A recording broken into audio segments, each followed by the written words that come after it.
ওসমান হাদির জীবনের বিনিময়ে আল্লাহ তাআলা হয়তোবা বাংলাদেশখানা কোরআনের বাংলাদেশ হিসাবে কবুল করতে পারে। কথা বলেন ঠিক কিনা? সম্মানিত ভাইরা আমার, আজকের এই বাংলাদেশে আলেম ওলামাদেরকে নির্ভীকতে চলতে দেওয়া হয় নাই, কথা বলতে দেওয়া হয় নাই। আজকের বাংলাদেশের বুকে আল উলামা ওয়ারাসাতুল আম্বিয়া, আল্লাহর নবী বলেছেন, আমার তিরুধানের পরে আমার অরিসরা হলো আলেমরা। সেই আলেমদেরকে আপনার মিথ্যা মামলা দিয়ে এই জাতির সবচেয়ে শ্রেষ্ঠ সন্তান তারা সোনার মাংসে পরিণত হয়েছিল, তাদেরকে মিথ্যা মামলা দিয়ে ফাঁসি দিয়ে দুনিয়া থেকে বিদায় করে দেওয়া হয়েছে। কথা বলেন ঠিক কিনা? হযরত উসমান রাদিয়াল্লাহু তাআলা আনহু যখন আটক হয়ে গেল, বিশ্বনবী এবং তার সাহাবায়ে কেরামরা শপথ গ্রহণ করল যে আমরা ওসমান রাদিয়াল্লাহু তাআলা আনহুকে মুক্ত না করা পর্যন্ত ক্ষান্ত হব না।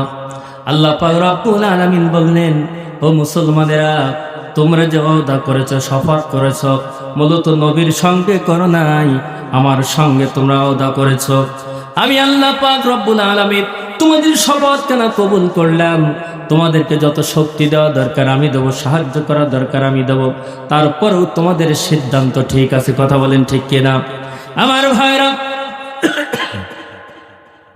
হযরত উসমান রাদিয়াল্লাহু তাআলা আনহুর ব্যাপারে আল্লাহর নবী এবং সঙ্গী সাথীরা যখন এই সিদ্ধান্ত গ্রহণ করলেন, এই সংবাদ আবার মক্কায় চলে গিয়েছে। যখন মক্কায় চলে গিয়েছে, ওরা বুঝতে পেরেছে মুসলমানরা সিদ্ধান্ত নিয়েছে, শপথ গ্রহণ করেছে, অতএব আমাদের উচিত হবে ওসমান রাদিয়াল্লাহু তাআলা আনহুকে মুক্ত করে দেওয়া। হযরতে ওসমান রাদিয়াল্লাহু তাআলা আনহুকে মুক্ত করে দিলেন। আল্লাহর নবীর সাহাবী হযরত উসমান রাদিয়াল্লাহু তাআলা আনহু যখন মুক্ত হয়ে গেল, শুধু তাই নয়, তারা এও সিদ্ধান্ত গ্রহণ করলো যে না, আমরা আল্লাহর নবী মুহাম্মদ রাসূলুল্লাহ সাল্লাল্লাহু আলাইহি সাল্লামকে যে প্রবেশ না করতে দেওয়ার জন্য সিদ্ধান্ত গ্রহণ করেছে, এটাও আমাদের ত্যাগ করার প্রয়োজন।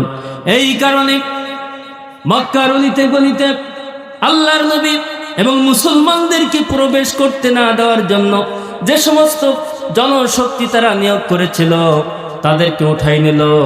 নেওয়ার পরে কাফেরদের পক্ষ থেকে একটা প্রতিনিধি দল আল্লাহর নবীর কাছে চলে আসলেন। আল্লাহর নবীর কাছে এসে বললেন, ইয়া রাসূলুল্লাহ, ইয়া হাবিবাল্লাহ, আপনার পক্ষ থেকে যে প্রতিনিধি হযরত ওসমান রাদিয়াল্লাহু তাআলা আনহু গিয়েছিল, আমরা তো তাকে মুক্ত করে দিয়েছি। শুধু তাই নয়, আমাদের যে সিদ্ধান্ত ছিল, আমাদের যে চিন্তা ছিল, আমরা চিন্তার পরিবর্তন করেছি।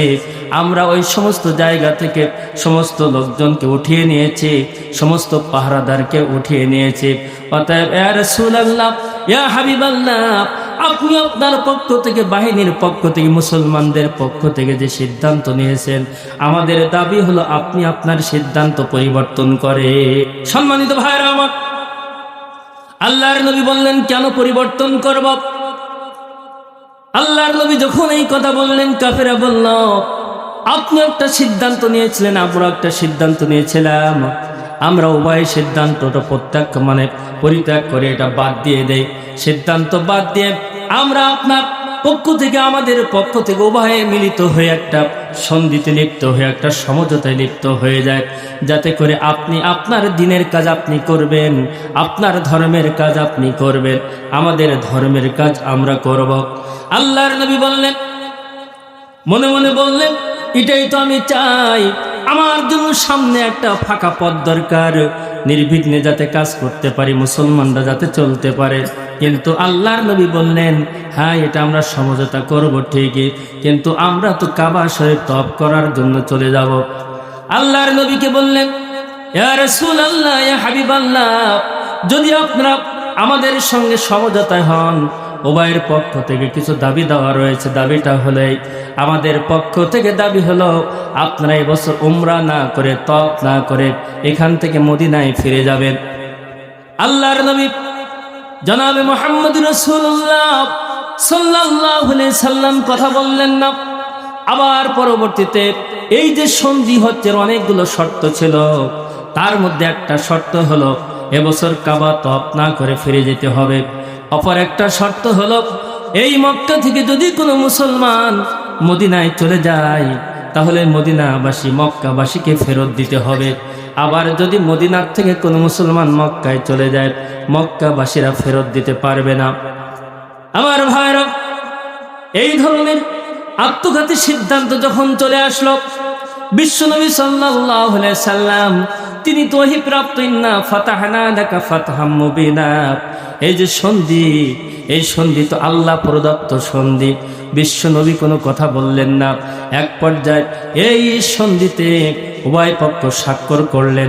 ভাইরা আমার, যখন উভয় পক্ষ স্বাক্ষর করলেন, স্বাক্ষর করার পরে যখন তারা একজন আরেকজন উভয় পক্ষ জায়গা ছেড়ে কাফেররা কাফেরদের দিকে চলে গেল, মুসলমানরা মুসলমান অর্থাৎ মদিনার দিকে চলে আসলো। আল্লাহর নবী যখন এই কাগজে স্বাক্ষর করলেন, মুসলমানরা বিশ্ব নবীকে লক্ষ্য করে বললেন, ইয়া রাসূলুল্লাহ, ইয়া হাবিবাল্লাহ, এত বড় আত্মঘাতী সিদ্ধান্ত মুসলমানদের জন্য এটা মেনে নেওয়া কতটুকু ঠিক হলো? এমনকি হযরত উমর রাদিয়াল্লাহু তাআলা আনহু বিশ্বনবীকে লক্ষ্য করে বলেন, ইয়া রাসূলুল্লাহ, ইয়া হাবিবাল্লাহ, এটা কোনোদিন মুসলমানদের জন্য কল্যাণ হতে পারে না, এটা কেন আপনি করলেন? এটা অসম্ভব হয়ে পড়ল। আল্লাহর নবী বললেন, ও উমর রাদিয়াল্লাহু তাআলা আনহু, আজকের যদি আমার জায়গায় তুমিও থাকতে, তুমি ওইখানে স্বাক্ষর করতে। আর ভাইরা, তারপরও মুসলমানদের মনে বড় কষ্ট, এত বড় আত্মঘাতী সিদ্ধান্ত হলো। তখন আয়াত কিন্তু নাজিল হয় নাই, তখন আয়াত নাজিল হয় নাই। এই কারণে মুসলমানরা কোনো সান্ত্বনা পাচ্ছে না। এক পর্যায়ে যখন মুসলমানদের ভিতরে এভাবে ক্ষোভ যখন প্রকাশ পাচ্ছে এবং বিশ্বনবীর উপরে যখন কষ্ট অনুভব করছে, বিশ্বনবীকেও বড় ধরনের কিছু বলতে পারছেন না, আবার বিশ্বনবীও তাদেরকে বড় ধরনের কিছু বলতে পারছেন না।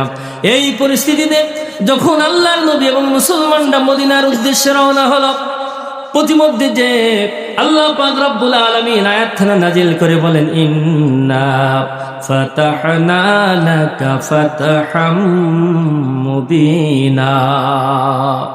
ও নবী, আজকের যে সন্ধ্যায় তুমি যে সন্ধিতে আবদ্ধ হয়েছ, যে সন্ধিতে তুমি স্বাক্ষর করেছ, এটা এমন একটা সন্ধি, এটা ইসলামের বিজয়ের জন্য চূড়ান্ত ফয়সালা। জোরে বলেন সুবহানাল্লাহ।